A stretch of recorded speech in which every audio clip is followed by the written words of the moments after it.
Okay, ayan. Andito tayo sa ating garden. Dahil wala po tayong nabiling kamatis.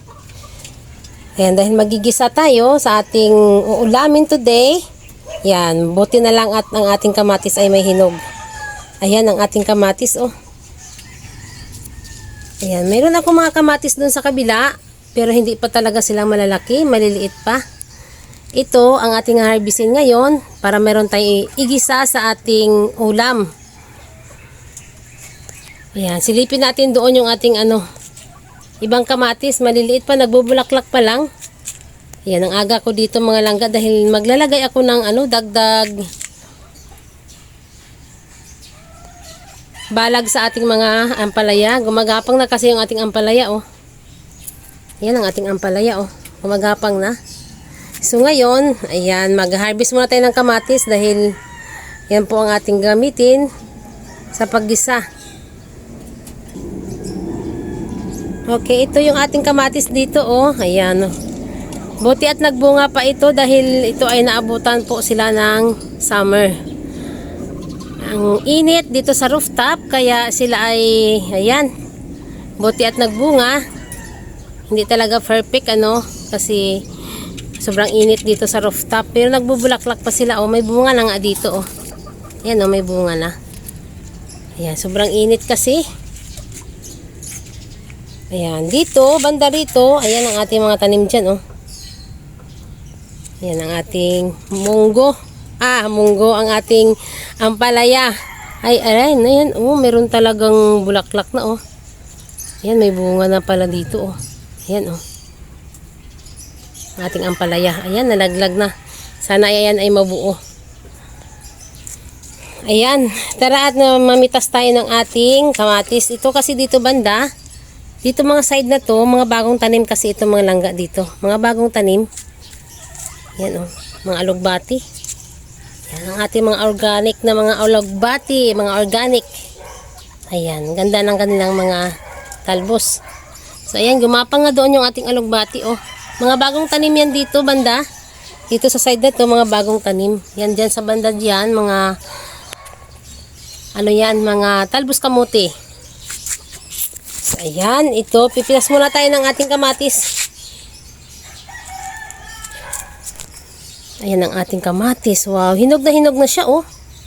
Oh, hinog na. Wow, grabe, ang sarap mamitas. Ayan, hindi talaga kalakihan ang bunga ng ating kamatis dahil naabutan po sila ng summer. Ayan, harvestin na natin yan lahat para meron tayong gamiting panggisa. Oh, ilang piraso din ito di ba? Kahit nakapaso lang yan, oh. Ayan, nakapaso lang yung ating kamatis kasi isiningit ko lang yan siya sa sa sili. Yung ating sili dyan, oh. Naipron ko kasi yan, naiputol ko siya. So ngayon, pa lang siya magtatalbos.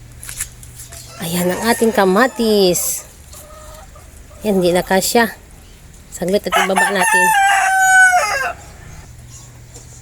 Okay, ayan. Ito na yung ating kamatis. Ang ating na-harvest. Para lang ito sa ating panggisa. Igisa natin yan sa ating lulutuing ulam ngayon. Ayan, may bunga pa dyan, oh. Ayan, may bunga pa siya. Pero pabayaan ko muna yan. Para, ayan, magtatanim tayo ulit.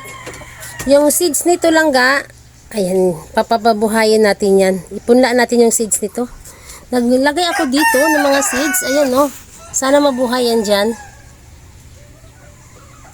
Pero siguro ito, ang buto nito, itatanim ko rin. Kasi maganda po kasing klaseng kamatis yung ganito. Medyo siya talaga malutong. Hindi siya madaling malanta. Okay, ayan. Tara, bababa na tayo at magluluto na ng ating ulam today.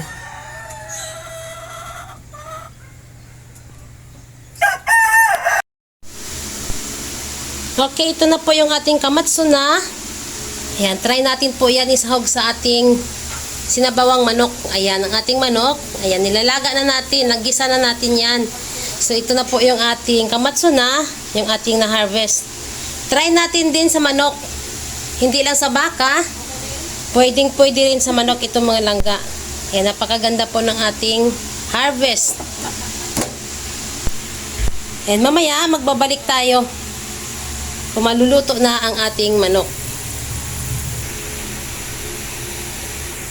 Okay, ayan. Itong ating tangkay ng ating kamatsuna, ito po yung ating unang ilagay po dito sa ating manok. Dahil yung tangkay ay medyo matigas kaysa dahon.